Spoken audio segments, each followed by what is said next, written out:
Sa atong unang pagbasa, si San Pablo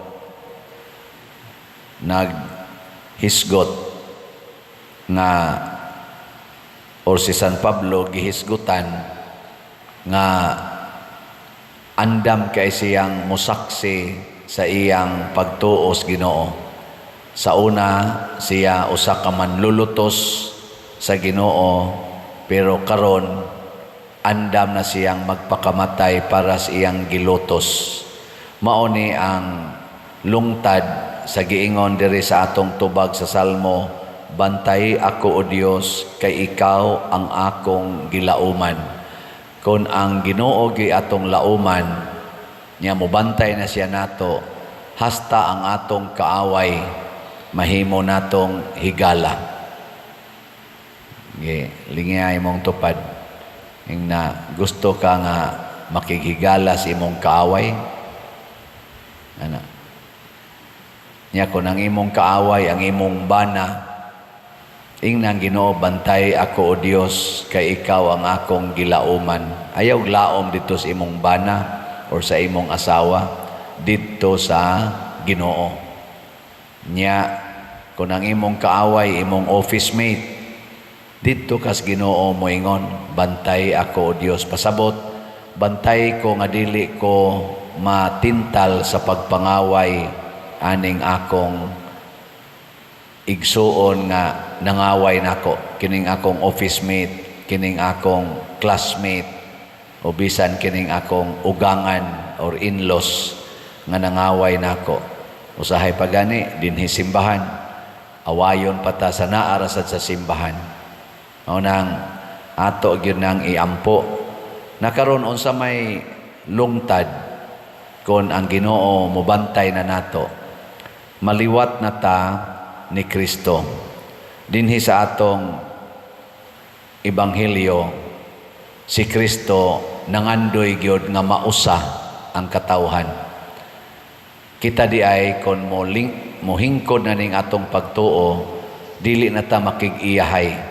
Ang ato ng effort, ang atong paningkamot nga mausa na ta. Nya unsaon man pagkausa, alagara nato ang tanan, apil na ang atong kaaway. Muna si Jesus, niingon siya diri, wa ko magampo sa kalibutan, nagampo ko kanila nga mituo. So unsaon man aron na ay mutuo, magsige na tagsangyaw sa atong pagtuo.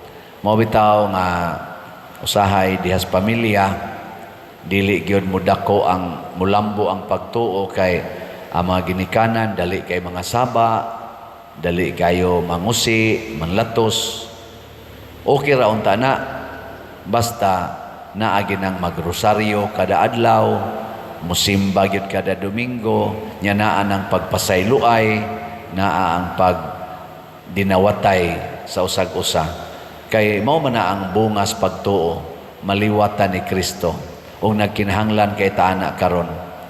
So ato sang iyampo ang ato mga leaders sa simbahan ug sa gobyerno, labi na gyud dinhi sa atong nasod, nga kanabitang pagpasaylo, pagdinawatay, dili pagkompetisyonay, dili pagdinautay, mao na unta ginay muhari kay mao ginay sinugdanan sa nindot kaayong kaugmaon.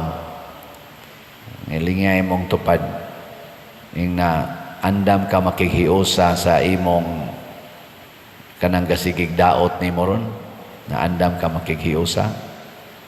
Nya labi na jud alkansi pagyud ka kay ang nagsigig daot nimo mao pa gini arang-arang ang kahimtang, nya ikaw nagtinarong kunuhay uyamot kayo, nya makighiusa kaniya or magsikag ampo nga may ratag gabaan, may ratag makarma.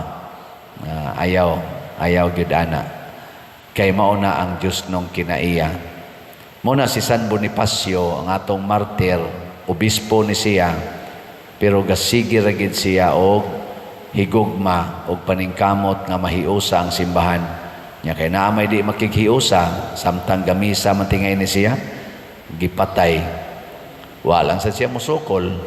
Kaya nga naman, nabaday na higugmang musukol, mo patara ra gid na ug nahimo siya karong bantugan nga modelo sa atong pagtuo.